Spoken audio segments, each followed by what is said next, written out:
All right, young lady in the T-shirt right there. Vegan outreach. Vegan outreach. Woo! Thank you, Senator, very much for your strong environmental position. Anyway, okay. The United Nations actually has reiterated that factory farming is contributing more to greenhouse gas emissions than all of transportation. So I think as a global community, we really need to be the leader in moving more towards non-factory farm animal agriculture. It's very egregious. There's 10 billion land animals that we are funneling our precious water and grain through, and 70% of all of our grains could help feed the world hungry.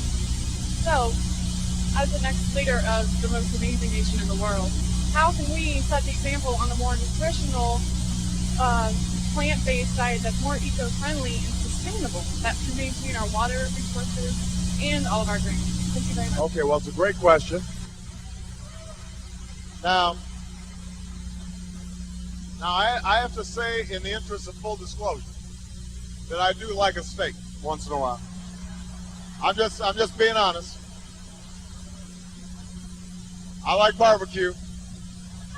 I'm not gonna lie. But the young lady makes a very important point, and that is this. Right now, our food system worldwide is under enormous pressure. It's under enormous pressure.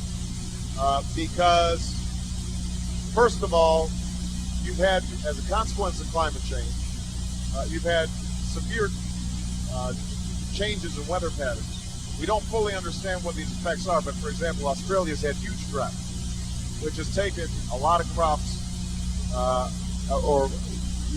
grain production has been much lower. And supplies have tightened. You're starting to see riots around food in places like Haiti and other poor countries around the world. And what is also true is that as countries like China and India become wealthier, then they start changing their food habits. They start eating more meat, more animal. And what happens then is, because it takes more grain to produce a pound of beef than if they were just eating the grain, what ends up happening is that it puts huge pressure on food supplies. Now, Americans would actually benefit from a change in diet. I don't think that that's something that we should legislate. But I think that it is something that, as part of our overall healthcare system, we should encourage. Because, for example, if we reduced obesity down to the rates that existed in 1980, we would save the Medicare system $1 trillion. We would reduce diabetes rates. We would reduce heart disease. So,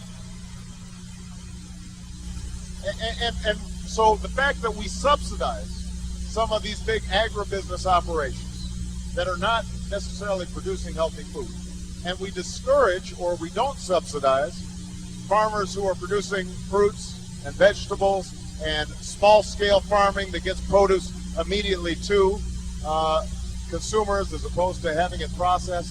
The fact that we're not doing more to make sure that healthy food is in the schools, all those things don't make sense. And I think it is important for us to re-examine our overall food policy so that we're encouraging good habits and not bad habits. For example, just making sure that there are more fruits and vegetables in school lunch programs. That would make an enormous difference in how our children's diets develop. That would make us healthier over the long term. It would cut our healthcare costs, and maybe it would help people elsewhere in the world who are in less wealthy countries feed themselves as well. So it's a great question. It's important. All right. I've got time for one more question. I've only got time for, it's got to be a guy. It's got to be a guy. I had to be fair.